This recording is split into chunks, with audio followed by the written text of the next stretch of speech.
नमस्कार दोस्तों, मेरा नाम है विवेक और आप देख रहे हैं एग्जाम्स एड यूट्यूब चैनल। जैसा कि आपको पता ही होगा कि हम अपने चैनल पे आपको डेली रोजाना 2 लेटेस्ट गवर्नमेंट जॉब के बारे में बताते हैं। पहली वीडियो सुबह 10 बजे आती है और दूसरी गवर्नमेंट जॉब की वीडियो दोपहर में 3 बजे। तो अगर आप सरकारी नौकरी की तलाश में तो ये चैनल सब्सक्राइब करना तो बनता है, ताकि हर रोज 2 नई गवर्नमेंट जॉब्स के बारे में आपको पता चले। बात करें दोस्तों आज के गवर्नमेंट जॉब की, तो अगर आप 12वीं पास है ना, तो आज आप पे मौका है परमानेंट सेंट्रल गवर्नमेंट जॉब लेने का। जी हाँ, यहाँ पे 12वीं पास के लिए सेंट्रल गवर्नमेंट जॉब लेके आ गए हैं और सैलरी आपको बहुत ही अच्छी मिल रही है, 50,000 पर मंथ। जी हाँ, यहाँ पे ऐसी भी पोस्टें हैं जिसमें 12वीं पास को 50,000 की सैलरी मिल रही है। तो इस गवर्नमेंट जॉब की A to Z कंप्लीट जानकारी मैं आपको दूंगा, साथ ही साथ मैं आपको अप्लाई करना भी सिखाऊंगा। और यहाँ पे अप्लाई करने में एक बच्चे छोटी सी गलती कर देते हैं, जिसकी वजह से उनका एडमिट कार्ड नहीं आ पाता। तो इसलिए वीडियो को एकदम ध्यान से देखना, क्योंकि ये गलती मैं आपको नहीं करने दूंगा। तो चलिए अब शुरू करते हैं। सबसे पहले तो ये बताओ, आप में से कितने बच्चों ने IIT का नाम सुना है?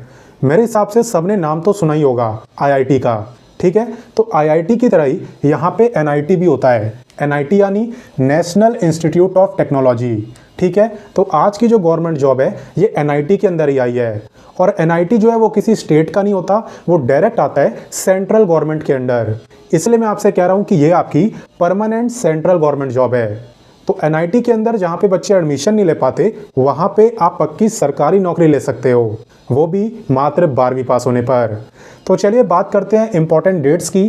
तो आवेदन की अगर बात करें तो आवेदन ऑलरेडी स्टार्ट हो चुके हैं। बात करें लास्ट डेट की, तो फॉर्म भरने की लास्ट डेट है 27 अप्रैल। फीस भी आपको यहाँ पे 27 अप्रैल तक दे देनी है। एंड बात करें कि आपका एग्ज़ाम कब होगा, तो देखिए अभी यहाँ पे एग्ज़ाम की डेट अनाउंस नहीं करी है, लेकिन मैं अपने एक्सपेक्टेशन के अकॉर्डिंग बताऊं तो जुलाई मंथ में यहाँ पे आपका एग्ज़ाम हो जाएगा। जुलाई से लेट यहाँ पे नहीं होने वाला, बल्कि ज़्यादा चांसेस है कि जून ही में आपका एग्ज़ाम हो जाए। बहुत लेट होगा तो जुलाई में। तो मुझे नहीं लगता इसमें आपको कोई कन्फ्यूज़न होगी। तो चलिए आगे बढ़ते हैं। तो चलिए अब मैं आपको बताता हूँ एलिजिबिलिटी के बारे में, यानी क्वालिफिकेशन के बारे में। तो देखिए यहाँ पे अगर आप 12वीं पास हो और 12वीं आपने साइंस, कॉमर्स, आर्ट्स किसी से भी करी हो, आप सभी यहाँ पे ऑफिस अटेंडेंट और सीनियर असिस्टेंट के लिए अप्लाई कर सकते हैं, ठीक है। सभी लोग अप्लाई कर सकते हैं। वहीं पे अगर आपने 12वीं साइंस से करी है तो आपके लिए स्पेशल पोस्ट भी आई है। अगर आपने 12वीं साइंस स्ट्रीम से करी है और कम से कम आपके 60% मार्क्स आए हैं 12वीं में, तो आप यहाँ पे टेक्नीशियन और सीनियर टेक्नीशियन के लिए अप्लाई कर सकते हो, ठीक है। तो नीचे वाली जो दोनों पोस्टें हैं इसमें साइंस का होना जरूरी है।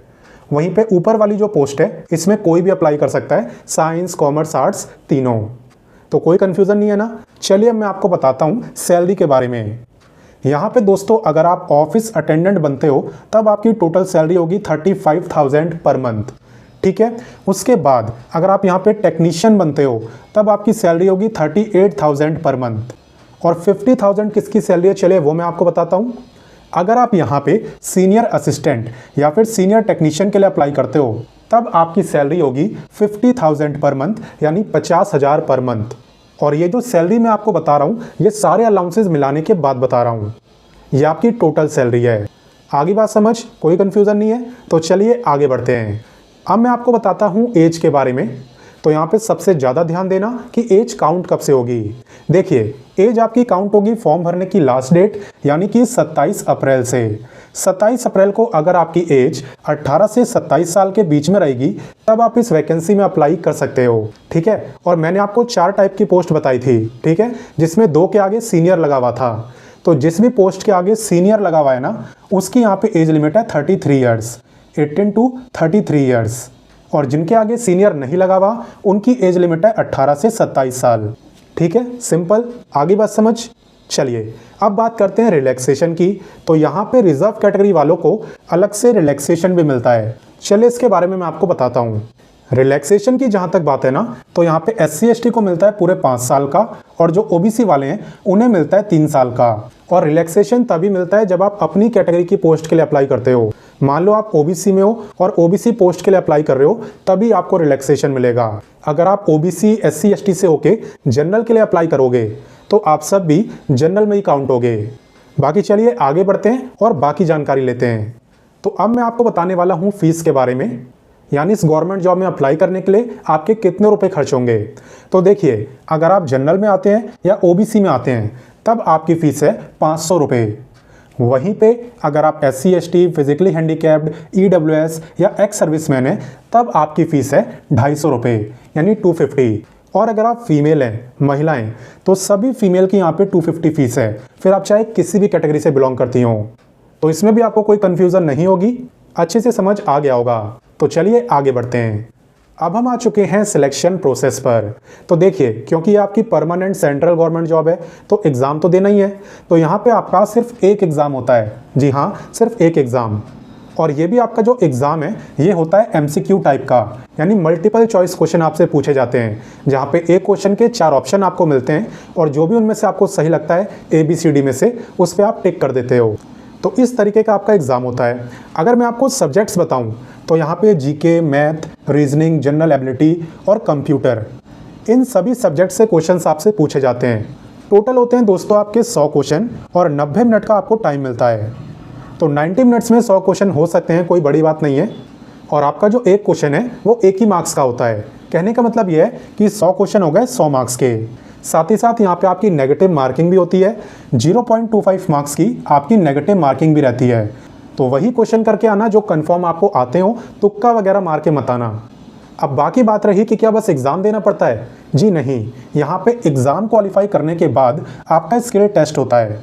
स्किल टेस्ट यानी कि कंप्यूटर टेस्ट। इसके अंदर आपसे पूरा MS ऑफिस का टेस्ट लिया जाता है, क्योंकि बेसिकली आपको काम भी इसी पे करना होता है। आपका वर्ड हो गया, एक्सेल हो गया, पावर पॉइंट हो गया, आउटलुक हो गया, MS एक्सेस हो गया, इन सब का टेस्ट होता है प्रैक्टिकल टेस्ट। यानी कि वो डायरेक्ट आपसे कंप्यूटर चलवाएंगे और देखेंगे कि आप इस पे काम कर पाते हो या नहीं। हालांकि इसके कोई मार्क्स नहीं होते, इसे आपको बस क्वालिफाई करना होता है। हालांकि इंपॉर्टेंट बहुत है, क्योंकि अगर क्वालिफाई नहीं कर पाए देन डिस्क्वालीफाई हो जाओगे और गवर्नमेंट जॉब नहीं मिल पाएगी। इसलिए स्किल टेस्ट को क्वालिफाई करना बहुत ज़रूरी है। तो कुछ बच्चों को तो ये पहले से आता होगा, उन्हें कोई टेंशन नहीं होगी, लेकिन काफ़ी सारे बच्चों को ये नहीं आता होगा। हालांकि टेंशन आपको भी लेने की ज़रूरत नहीं है, क्योंकि MS ऑफिस हम आपको सिखा देंगे। तो मेरे हिसाब से अच्छा रहेगा कि आप अभी से कोर्स को ज्वाइन कर लो, क्योंकि यहाँ पे इसके एग्ज़ाम में भी कंप्यूटर के क्वेश्चन हैं। ठीक है, तो एग्ज़ाम में भी आपको हेल्प मिल जाएगी और अच्छा खासा प्रैक्टिस का आप पे टाइम भी रहेगा। बाकी चलिए आगे बढ़ते हैं और जानते हैं कि आप इस वैकेंसी में अप्लाई कैसे कर सकते हो। तो अप्लाई का लिंक मैंने आपको वीडियो के डिस्क्रिप्शन में दे दिया है। जैसे आप उस पर क्लिक करोगे तो आप भी इसी पेज पे आओगे जो अभी आपको स्क्रीन पर दिख रहा है।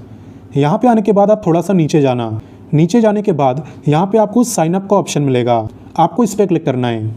इस पर क्लिक करने के बाद यहाँ पे आपको अपनी बेसिक जानकारी देनी है, जो भी आपसे पूछ रहा है। ठीक है, और फाइनली आपको साइन अप पे क्लिक करके सबमिट कर देना है। अभी क्या हुआ, अभी हुआ आपका रजिस्ट्रेशन। रजिस्ट्रेशन करने के बाद आपको करना होता है लॉगिन। तो अब वापस से पहले वाले पेज पे आना। यहाँ पे आपको लॉगिन का ऑप्शन मिलेगा। जिस ईमेल से आपने रजिस्टर करा था उसे ही आपको यूज़र नेम में डालना है और यहाँ पे ये डाल देना है। फिर फाइनली यहाँ पे कैप्चा डाल के आपको लॉगिन पे क्लिक कर देना है। उसके बाद आप कंप्लीट फॉर्म को भर पाओगे और सबसे आखिरी में आपको फ़ीस की पेमेंट करनी होगी। हालांकि बात यहाँ पे ख़त्म नहीं हुई है, एक बहुत इंपॉर्टेंट चीज़ है जो आपको करनी ज़रूरी है। तो यहाँ पे दोस्तों जब आप कंप्लीट फॉर्म को भर लो, फीस वगैरह पे कर दो, देन आप अपने एप्लीकेशन फॉर्म को डाउनलोड करना और उसका प्रिंट निकाल लेना। प्रिंट निकालने के लिए क्यों कह रहा हूँ ये अभी आपको पता चलेगा। ये मैं आपको इसलिए कह रहा हूँ क्योंकि यहाँ पे आपको ऑनलाइन तो अप्लाई करना ही है, साथ ही साथ आपको यहाँ पे पोस्ट भी करना है। जी हाँ, यहाँ पे आप एक एनवलप लेना, यानी कि एक लिफाफा, उसमें अपने ऑनलाइन एप्लीकेशन फॉर्म का प्रिंट आउट डाल देना और अपने सभी रेलिवेंट डॉक्यूमेंट्स की फ़ोटोकॉपी, जैसे कि आपकी marksheet, Aadhaar card, passport size photo, address proof वगैरह वगैरह। तो अपने सभी नेसेसरी डॉक्यूमेंट्स की फ़ोटोकॉपी डालने के बाद इसे आपको सेंड करना है, यानी कि पोस्ट करना है। पोस्ट आप स्पीड पोस्ट से भी कर सकते हो और रजिस्टर्ड पोस्ट से भी। स्पीड पोस्ट से करोगे तो जल्दी पहुंच जाएगा। आपको ये ध्यान में रखना है कि आपका ये जो एप्लीकेशन फॉर्म की हार्ड कॉपी है ये 6 मई तक NIT गोवा पहुँच जानी चाहिए। बात करें एड्रेस की तो यहाँ पर आप देख सकते हो the registrar NIT Goa campus, यहाँ से लेके पिन कोड तक ये आपका कंप्लीट एड्रेस दिया हुआ है। इसी एड्रेस पे आपको पोस्ट करना है और ये जो एड्रेस है ये है आपका NIT गोवा का। तो आपकी जॉब भी यहीं पे लगने वाली है। आपकी जॉब लोकेशन NIT गोवा ही है और जो इसका एग्ज़ाम है वो भी यहीं पे होगा। तो याद रखना कि यहाँ पे ऑनलाइन अप्लाई के साथ साथ पोस्ट करना भी बहुत ज़रूरी है। और बाकी अब आपका काम है इस वीडियो को ज़्यादा से ज़्यादा शेयर करना, ठीक है, अपने सभी दोस्तों के साथ वीडियो को शेयर करो ताकि उन्हें भी इस लेटेस्ट गवर्नमेंट जॉब के बारे में पता चले। और हाँ, अगर मेरे समझाने का तरीका अच्छा लगा तो वीडियो को लाइक कर देना। आपके लाइक से मुझे मोटिवेशन मिलता है। बाकी चले मिलते हैं नेक्स्ट वीडियो में फिर एक नई गवर्नमेंट जॉब के साथ। तब तक के लिए मन लगा के पढ़ाई करिए, अपना ध्यान रखिए। जय हिंद, जय भारत।